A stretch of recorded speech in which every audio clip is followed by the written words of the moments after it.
नमस्कार, स्वदेश न्यूज में आप सभी का स्वागत है। मैं हूं आपके साथ भागीरथ साहू। स्वदेश सितारे में आज हम रूबरू होंगे सेलिब्रिटी और रियलिटी डायरेक्टर अभिनव श्रीवास्तव से। अभिनव श्रीवास्तव एक ऐसे डिफरेंट काम में है जो अक्सर हमको सुनने या देखने को नहीं मिलता, क्योंकि जो दर्शक होते हैं वो एक्टर को देखते हैं या डायरेक्टर को देखते हैं या कुछ प्रोड्यूसर के बारे में जानते हैं। लेकिन इसके अलावा ऐसी बहुत सारी फील्ड होती है टीवी इंडस्ट्री में, फिल्म इंडस्ट्री में, जिसके नाम से भी लोग ज़्यादा वाकिफ नहीं होते कि आखिर ये काम किस तरह का काम होता है और यहाँ पर क्या कुछ होता है।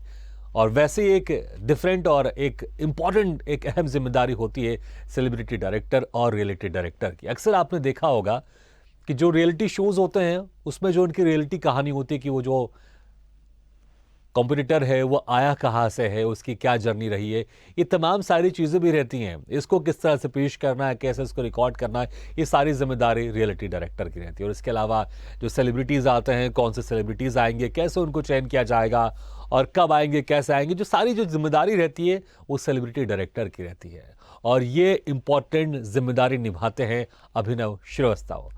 अभिनव श्रीवास्तव टीवी सीरियल और फिल्म इंडस्ट्री में सेलिब्रिटी डायरेक्टर और रियलिटी डायरेक्टर के तौर पर जाने जाते हैं और काम करते हैं। इसके अलावा एक्टर भी हैं। इन्होंने कुछ टीवी सीरियल्स और कुछ फिल्मों में एज ए असिस्टेंट डायरेक्टर का काम भी किया है और एज ए एक्टर भी इन्होंने काम किया है। अमिताभ बच्चन के साथ केबीसी में भी इन्होंने काम किया एज ए रियलिटी और सेलिब्रिटी डायरेक्टर। तो धार्मिक टीवी सीरियल और सीआईडी में एक्टिंग भी की है। और आज ही इनका एक बहुत ही इंटरेस्टिंग एल्बम रिलीज हुआ है, जिससे म्यूजिक एल्बम में प्रोड्यूसर भी हैं अभिनव श्रीवास्तव और एज ए एक्टर भी इन्होंने काम किया है। तो आज हम इनसे रूबरू होंगे और जानेंगे कि कैसे इनका काम है और कैसे इनका सफ़र शुरू हुआ, अपने शहर से मुंबई तक का सफ़र, और क्या कुछ इंटरेस्टिंग इनके लाइफ में अपने काम को लेकर एक्सपीरियंस है वो हम शेयर करेंगे। और इस वक्त हमारे साथ सीधे जुड़ गए हैं सेलिब्रिटी और रियलिटी डायरेक्टर अभिनव श्रीवास्तव। अभिनव जी, आपका बहुत बहुत स्वागत है हमारे स्वदेश न्यूज की खास पेशकश में। नमस्ते नमस्ते नमस्ते सर, कैसे हैं आप? मैं अच्छा हूँ, आप कैसे हैं? क्योंकि आपकी मुस्कुराहट हमें ये बता रही है कि आप बहुत मस्त रहते हैं और बहुत चंगा है। अच्छा जी। की आवाज, आपका लहजा और आपका जो प्रेजेंटेशन का तरीका है सर, कि मतलब जो सुनने वाले हैं ऐसा लगता है बस आपको सुनते रहें। चलिए, लेकिन आज जो दर्शक है वो दर्शक आपको सुनना चाहते हैं। मुझे तो दर्शक रोज सुनते हैं, आज आपको सुनना चाहते हैं वो, और बहुत सारी इंटरेस्टिंग चीजें आपसे जानना भी चाहते हैं। अभिनव जी, देखिए, आप एज ए रियलिटी डायरेक्टर और सेलिब्रिटी डायरेक्टर काम करते हैं। मैंने कुछ दर्शकों को बताया कि आखिर ये काम होता किस तरह का है, लेकिन मुझे लगता है आप ज्यादा डिटेल में इसको बता सकते हैं कि जो जिम्मेदारी रहती है बहुत इंपॉर्टेंट जिम्मेदारी है, और कैसे जिम्मेदारी को आप निभाते हैं और इन चीजों में होता क्या। थोड़ा आप इसको डिटेल में जरूर बताइए आप हमारे दर्शकों को। सर, सबसे पहले तो मैं ये कहना चाहूंगा, जो मेरे गुरु हैं नीरज शर्मा जी, हाँ। जिन्होंने मुझे मार्गदर्शन दिए हैं यहाँ तक पहुंचने के, और उन्होंने मुझसे एक चीज ये कही है कि तुम्हारे कनेक्शन जो है वो सेलिब्रिटीज के साथ में बहुत अच्छे हैं, तो क्यों ना तुम ऐसा कुछ काम करो रियलिटी को थोड़ा आगे बढ़ाकर कि सेलिब्रिटीज के साथ डील करो सारे शोज। हाँ। तो सर, मैं स्टार्ट किया था superstar singer, Indian Idol, Saregamapa. अब क्या होता है, जब हम सेलिब्रिटी की बात करते हैं तो ऐसा लगता है अरे बाप रे, कैसे बात करेंगे, they are so big, they are so इतने पॉपुलर है, पूरी दुनिया उनको जानती है, और मैं एक ऐसा जो कि बहुत ही नॉर्मल इंसान हूँ, और वो मैं उनसे कैसे डील। तो लेकिन सर क्या होता है, जब हम दिमाग से चलते हैं ना, तो दिमाग जो होता है वो कम लोगों के तक पहुंच पाता है, और जब हम दिल से चलते हैं तो पूरी दुनिया का दिल जीत लेते हैं। तो मैं हमेशा सिर्फ दिल की सुनता हूँ, और मैंने हमेशा जब भी डील करी है, कितने भी बड़े से बड़े सेलिब्रिटी होते हैं, लेकिन सर सबसे इम्पोर्टेंट टास्क क्या होता है, जो सबसे डिफिकल्ट टास्क होता है, सेलिब्रिटी को चैनल के बजट में लेके आना। अच्छा। बिल्कुल, देखिए, बजट का आपने जिक्र किया, करण जौहर ने भी जिक्र किया था कि बहुत सारे ऐसे सुपरस्टार हैं जो इतना ज़्यादा पैसा मांगते हैं और फिर मुश्किल हो जाता है। तो जो बजट का आपने जिक्र किया, बजट को लेके तो बड़ा ऊपर नीचे चलते ही रहता है, और बजट बहुत इंपॉर्टेंट रहता है, क्योंकि अगर आपका बजट आपके बजट के अंदर है तो आपकी फिल्म हिट भी हो सकती है, और अगर आपका बजट बाहर निकल गया, या टीवी सीरियल या जो भी आप काम कर रहे हैं, तो फिर वो चीज़ें फ्लॉप होगी, चाहे कितना भी पैसा कमा लें। बिल्कुल बिल्कुल, आप सही कह रहे हैं। लेकिन सर क्या होता है, चैनल बोलता है कि तुम अपना मैजिक दिखाओ और इन सेलिब्रिटी को लेके आ जाओ। अच्छा। अब क्या होता है सर, कि अब कहीं ना कहीं कभी चैनल का बजट कम होता है, सेलिब्रिटी बोलता है नहीं हमें लास्ट बजट ये मिला था, तो मैं सिर्फ ये बोलते तो मेरे लिए आ जाइए, देखिए मुझसे इतना प्यार करते हैं आप। तो मेरे लिए ही आते हैं प्यार से, दिल से, तो चैनल भी मुझे अप्रिशिएट करता है, और जो सेलिब्रिटीज आते हैं वो भी मुझे प्यार करते हैं। और अभी आप देख रहे हो कि मैं कार में हूँ, मैं भी जा रहा हूँ मुमताज जी के घर में, वहां पर रीना रॉय जी ने मुझे इनवाइट किया है। क्या बात रीना है। रॉय जी और मुमताज दोनों साथ में है वहां पर। ग्रेट, बहुत बढ़िया। तो मुझे लगता है कि आपका रोज किसी ना किसी सेलिब्रिटी से मिलना रहता है, क्योंकि जब आप हमें चैनल को फोटोज भेज रहे थे आप, तो आपने कम से कम 100 से ज्यादा फोटो भेज दी होगी, और हम 100 से ज्यादा फोटो चला नहीं सकते, तो हमने सोचा कि कुछ गिनी चुनी फोटो चलाते तो दर्शक देख रहे हैं जिन सेलिब्रिटीज के साथ आपकी फोटोज है। अच्छा, सबसे ज्यादा डिफिकल्ट किस सेलिब्रिटी के साथ होता है मैनेज करने के लिए? सर देखिए, मुझे सब लोग बहुत प्यार करते हैं, सारे सेलिब्रिटीज बहुत, और धर्म जी मोस्टली मैं आपको बताऊं, वो मुझे इतना प्यार करते हैं, he is like my family, और वो मुझे एकदम बेटे की तरह ट्रीट करते हैं। अच्छा। हेमा जी जो हैं, हेमा मालिनी जी, वो भी मुझे इतना प्यार करती हैं, इतना प्यार करती हैं कि मैं क्या बताऊं। हाँ। और ऐसे तो सर क्या होता है कि अभी सब सेलिब्रिटीज बोलते हैं, देखो पहली बार तुमने बुलाया, हम तुम्हारे बजट में आ गए, हाँ। दूसरी बार हमारे बजट में लेके आओ। तो मैं बोलता हूँ सर कि मेरे हाथ से और मेरे जेब से पैसा नहीं जाएगा, चैनल जितना बोलेगा मैं उतना ही कर पाऊंगा जी। तो कई बार क्या डांट भी सुननी पड़ती है, और मैं बोलता हूँ कि अरे मेरे बाएं हाथ का खेल है। अच्छा। मैं बाएं हाथ से सबके हाँ। पैसे लेके आ जाता हूँ मैं। जी, ठीक। तो मुझे लगता है सेलिब्रिटी डायरेक्टर क्या होता है, उसका काम की जिम्मेदारी क्या होती है, ये तो आपने बेहतर समझा दिया, लेकिन रियलिटी डायरेक्टर क्या होता है, जरा मुझे लगता है दर्शक इसको भी जानना चाहेंगे। बिल्कुल सर, मैं आपको एक चीज बताता हूँ, जैसे कोई भी रियलिटी शो होता है, हाँ। उसमें हम ये कि कोई कंटेस्टेंट आया और हमने ये दिखाया कि अरे वो, जैसे आपने सनी हिंदुस्तानी देखा था, वो बूट पॉलिश करता था जी। आपने सलमान अली देखा था जो विनर था इंडियन आइडल 10 का।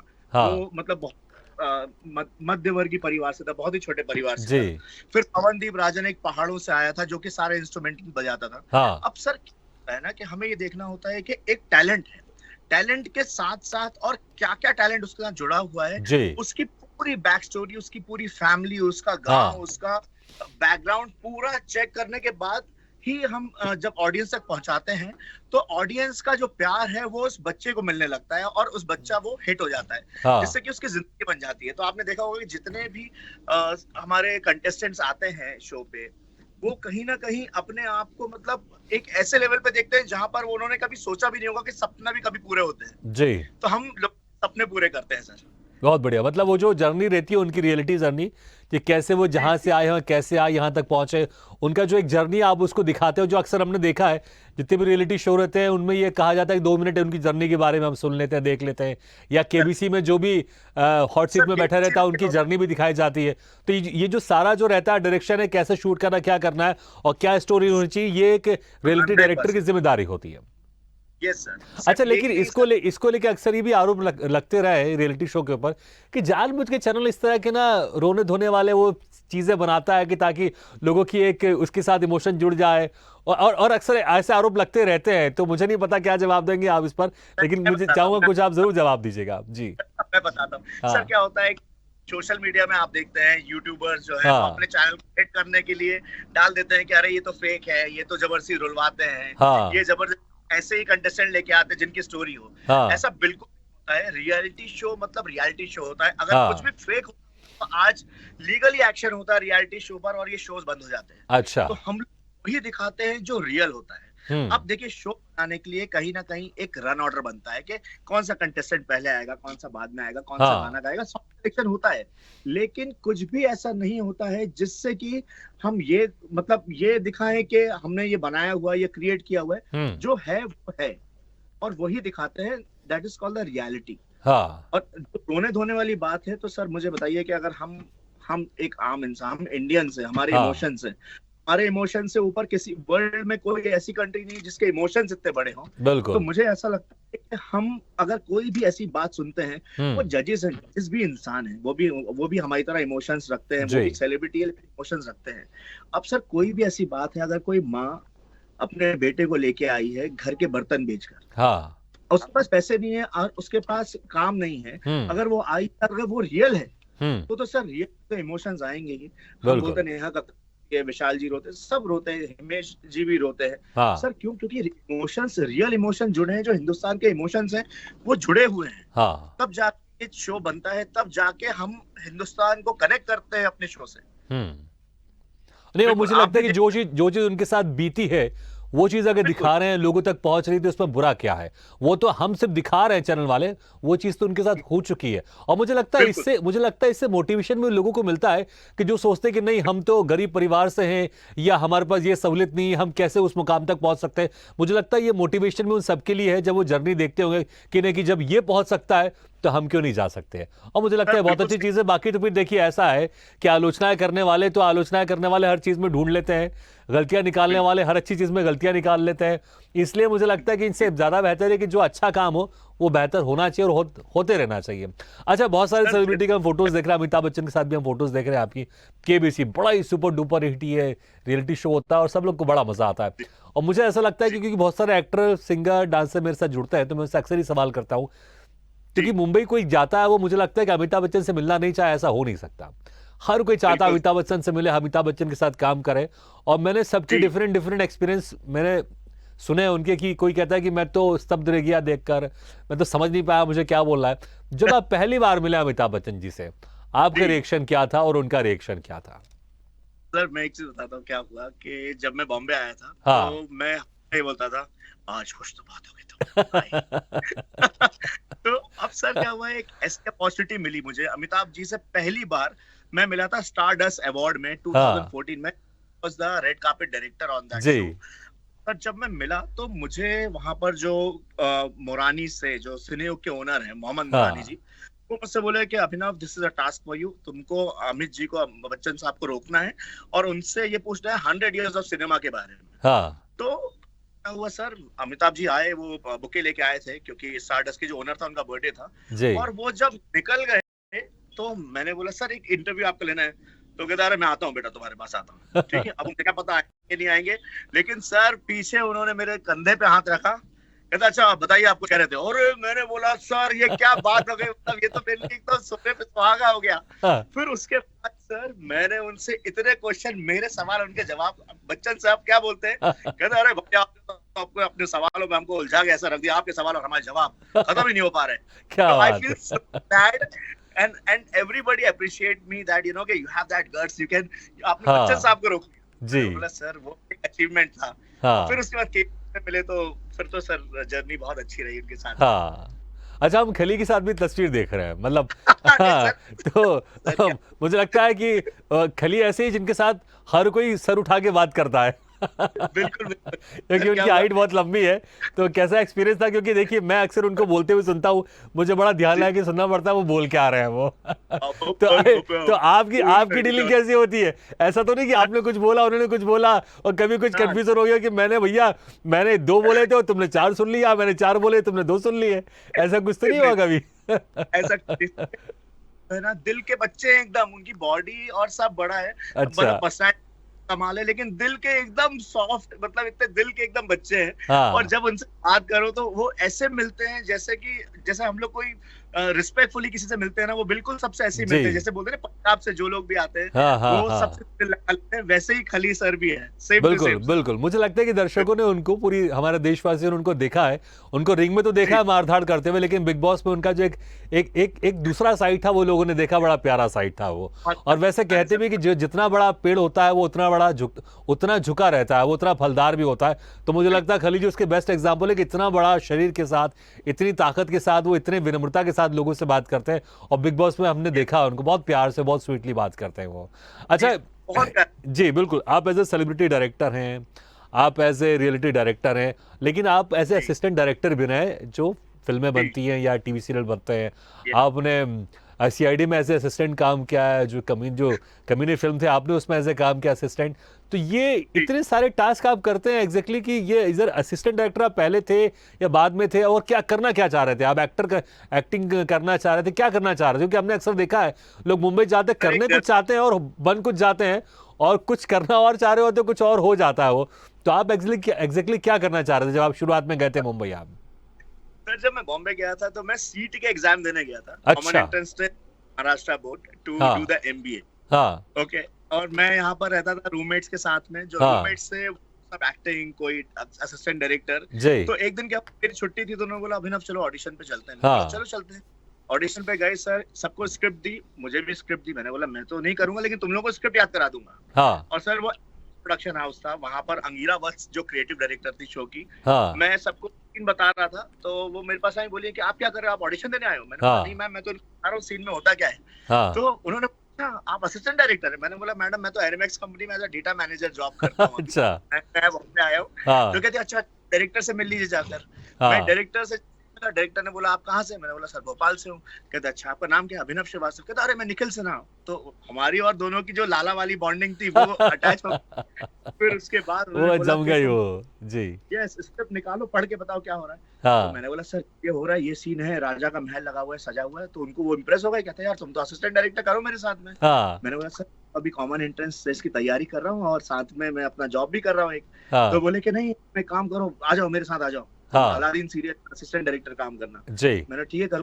तो क्या सैलरी कितनी है? मैंने बोला वो 12,000 बोला उन्होंने। मैंने सर 12,000 क्या बात कर रहे हैं, यहाँ 8,000 मिल रही है मुझे इसमें एरोमैक्स में। तो मैंने क्या बोला वहां जाके कंपनी में, मैंने बोला सर मैं भोपाल जा रहा हूँ, मेरे से नहीं जम रहा है यहाँ पर। तो मैं गया सीधे मैंने अच्छा लेकिन निखिल सर ये आप बहुत पुरानी बात बता रहे होंगे आप 8,000 12,000। 2007 की बात है सर, 2007। हाँ तो उसके बाद सर वो जर्नी जो चालू हुई, स्ट्रगल भी हुआ, बहुत जी सारी चीजें एक साथ। लेकिन सर क्या होता है ना कि जब माँ बाप का आशीर्वाद होता है, हाँ घर वालों का प्यार, आपकी नीयत साफ होती है, तो जी सारी चीजें अच्छी हो जाती चलिए बहुत अच्छा। अच्छा किसी ने आपको कभी कहा है क्योंकि मुझे ऐसा लगता है कभी कभी कि आप यूं है। हनी सिंह की तरह थोड़े आप उनके उनके जैसे आप अरे लुक है आपका मुझे लगता है बहुत सारे सर, लोगों ने कहा जरूर होगा आपको बिल्कुल बिल्कुल, बहुत सारे लोगों ने कहा है क्योंकि आप सर। ऐसी कटिंग वटिंग करके बैठ जाए, चश्मा ला के बैठ जाए, लिटरली लोग पहचान नहीं पाएंगे आपको। और वैसे भी सेलिब्रिटी। अच्छा कभी कभी आपने कहा है कि यूं हनी सिंह को आपने लाइनअप किया, वो नहीं आया हो, खुद ही मैं पहुंच जाऊं आज उनका गेटअप लेके? सर क्या हुआ, हनी पाजी को मैं 5 साल से कोऑर्डिनेट कर रहा हूँ। मैंने एक म्यूजिक अवार्ड शो किया था, जी एज रेड कार्पेट पाजी आए थे, उस टाइम वो काफी हिट थे। हाँ फिर उसके बाद आइडल में बुलाया, कहता है यार तू मुझसे डायरेक्ट मत बात किया कर, तू मेरे मैनेजर से बात किया कर। मैंने बोला हाँ सर आप ही नंबर, तब तो जाके मैनेजर से बोलूंगा कि हनी साहब ने नंबर दिया है। जी तो I call him on my show twice thrice on great, Indian बहुत आइडल। बढ़िया वेरी गुड पर्सनालिटी, जी very good, very talented and the number 1 rapper of India. बिल्कुल। अच्छा एज ए एक्टर भी आपने काम किया है, सीआईडी में एज ए एक्टर आपने काम किया है। एक धार्मिक सीरियल था, आपने उसमें जो नल ने जो दो भाई थे उसमें से आपने नल की भूमिका निभाई है आपने। और अभी आपका एक एल्बम रिलीज हुआ है हाल ही में, और उसमें आप एज ए प्रोड्यूसर भी हैं और उसमें आप एज ए एक्टर में बड़ा अच्छा लोग उसको पसंद कर रहे हैं। तो ये किस तरह का एल्बम है, थोड़ा सा आप बताएं, और कैसे एल्बम का प्रोड्यूसर और एज ए एक्टर आने की फिर सूझी आपको?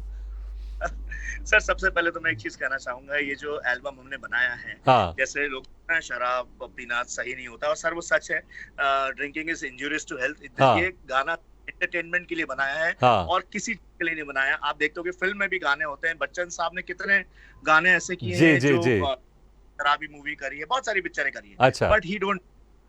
लेकिन सर एंटरटेन करने के लिए हमें अपने ऑडियंस को, अपनी जो जनता है हाँ उनको प्यार देने, उनको समझाने के लिए कि देखिए क्या है, एंटरटेनमेंट इंपॉर्टेंट है, ना कि इसका सेवन करना है। बिल्कुल। चलिए तो सेवन ना करें। मुझे लगता है आपने ये आपने बहुत अच्छा आपने एक तरह से डिस्क्लेमर दे दिया। तो क्या इसी से जी। रिलेटेड कुछ लाइन है, अगर वो लाइन अगर आपको कुछ याद है तो मुझे लगता है हमारे दर्शक जरूर सुनना चाहेंगे, और कुछ एक्सपीरियंस साझा कीजिएगा क्योंकि कौन इसमें सिंगर है, और क्योंकि आप उसमें प्रोड्यूसर हैं, आप एक्टर हैं, तो जी। कौन सिंगर है और कैसे रही शूटिंग की एक्सपीरियंस को साझा कीजिए आप। बताता हूँ सर क्या हुआ, मैं शेर व शायरी लिखता हूँ, तो मैंने एक हाँ शेर लिखा था कि दिल अगर भर गया है हमसे, हाँ दिल अगर भर गया है हमसे, तो चलो ये दिल तोड़ दो, दे जाओ मुझे एक शराब की बोतल और फिर तन्हा छोड़ दो। वाह क्या बात है। तो उसके बाद ये गाना है, ये वैसे गाना जो है सर, ये अताउल्ला खान जी का गाना है, 70s में उन्होंने लॉन्च किया था, अच्छा 80-70। हाँ उसको हमने 0.2 वर्जन जो है वो कवर करके थोड़ा सा रीमेक किया, क्योंकि आप देख रहे हैं आजकल सारे पुराने गाने जो है वो रिक्रिएट हो रहे हैं विद अ बिल्कुल न्यू वर्जन। जी तो वैसे ये सर, मैं शराबी हूँ मुझे प्यार है, आखिर क्यों है, मैं तो दीवाना हूँ, आवारा हूँ, सौदाई हूँ, चलती फिरती हुई रुसवाई की रुसवाई हूँ, सांस लेना मुझे, सांस लेना मुझे दुश्वार है, आखिर क्यों है। तो सर ये जो गाना नहीं, था, पहले मैं एक चीज बोलना चाहूंगा, मुझे लगता है आप थोड़ी सी और रियाज कर लेंगे, प्रैक्टिस कर लेंगे, तो ये हनी सिंह को आपको लाइनअप की करने की जरूरत नहीं पड़ेगी, आप खुद ही जा सकते हैं कंसर्ट में क्योंकि आप ठीक ठाक गा लेते हैं, मुझे लगता है प्रैक्टिस के बाद आप बहुत अच्छा गा सकते हैं आप। अच्छा, लेकिन ये जो अगर कोई दर्शक इस गाने को पूरा देखना चाहे, सुनना चाहे, तो कहाँ देख सकता है, कहाँ सुन सकता है? और अभी इस गाने को किसने गाया हाल ही में? क्या आपने इसको गाना गाया या किसने गाया इसको? कंपोज किसने किया? थोड़ा और बताइएगा जी। एक बहुत ही प्यारा मेरा दोस्त है, मेरा भाई है, हाँ, रोहित श्रीवास्तव नाम है उसका, जिसको लोग उसको आशिक भोपाली के नाम से जानते हैं। अच्छा। काफी गाने वो भोपाली सॉन्ग्स काफी रैप किए उसने, गाने गाए हैं। हाँ। और वेरी टैलेंटेड। अभी उसने एक गाना लॉन्च किया था, मिका सिंह ने उसको लॉन्च किया क्या था। बात है। और सर गाने का नाम था कल रात ऑनलाइन मिली एक लड़की। ओके। वो काफी सोशल मीडिया पे सुपर डुपर हिट हुआ था। हाँ। फिर मेरे पास बोला कि दादा एक गाना है अपने पास जो अपन को करना है। तो हाँ। मैं बोला भाई बता। तो उसने मुझे 3-4 गाने भेजे। मैंने मजा नहीं आ रहा यार। हाँ। तो उसने बोला दादा फेवरेट गाना, आपके स्टाइल का गाना जो आप बोलोगे कि ऑडियंस को पसंद आएगा, हाँ। ये सुनिए आप। उसने मुझे गाना भेजा और बोला यार दादा ये कर ले। मैंने बोला बिल्कुल भाई, बताओ कब? कहते 5 तारीख को शूटिंग करनी है। अच्छा। लॉक करो। और रैप भी सर बहुत कमाल का है। गाने का नाम है मैं शराबी 2.0। और अगर हम चैनल को अगर देखना चाहें यूट्यूब पे, तो चैनल है आशिक भोपाली। हाँ। जो कि उसका खुद का चैनल है, रोहित राज का। और सब लोग उसको आशिक भोपाली जानते हैं। तो मैंने सोचा क्यों ना एक बार फिर से आशिक भोपाली और मैं साथ में आया। और सर मैंने सोचा नहीं था कि मैं एक्टिंग करूंगा। हाँ। लेकिन वो गाने की रिक्वायरमेंट ऐसी थी, तो रोहित ने बोला दादा आप ही कर लो। जी। तो मैंने चलो ठीक है। अच्छा, वो जो शुरुआत में आपने जो एक कुछ शायरी कही थी, लाइन कही थी, आपने कहा इसको आपने लिखा है, तो ये म्यूजिक एल्बम में ये लाइन भी है उसी में? हाँ जी, हाँ जी, हाँ जी। जो मैंने सुनाया ना वो लाइन भी लिखी थी। और मेरे बहुत प्यारा छोटा भाई जैसा है। ग्रेट। तो मतलब कि आप राइटर भी है, मतलब अगर मैं जोड़ू तो मैं आपके लिस्ट में। आपके लिए एक शेर सुना देता हूँ सर। बिल्कुल बिल्कुल बिल्कुल, अर्ज बिल्कुल, इरशाद बोलते हैं जी। हाँ। शाम होती है हम तो शहर देखते हैं, शाम होती है पर हम तो देखते हैं, नाव तूफान में होती है पर हम तो लहर देखते हैं, दुनिया हमें दीवाना या आवारा समझे, हम तो हर देखने वालों की नजर देखते हैं। वाह क्या बात है। अच्छा, समय बहुत कम है, लेकिन हमें पता चला है कि जो आपकी वाइफ है अर्धांगिनी है, वो कोरियोग्राफर भी हैं और बहुत अच्छा काम कर रही हैं फिल्म इंडस्ट्री में। तो थोड़ा सा बताया उनके बारे में। सर मेरी वाइफ जो है, हम लोग की जब शादी हुई थी तो we were also struggling, but now she was working with Ganesh Acharya ji. क्या बात है। As a assistant choreographer. हाँ। और काफी उन्होंने सपोर्ट किया आगे बढ़ाने के लिए, काफी किया।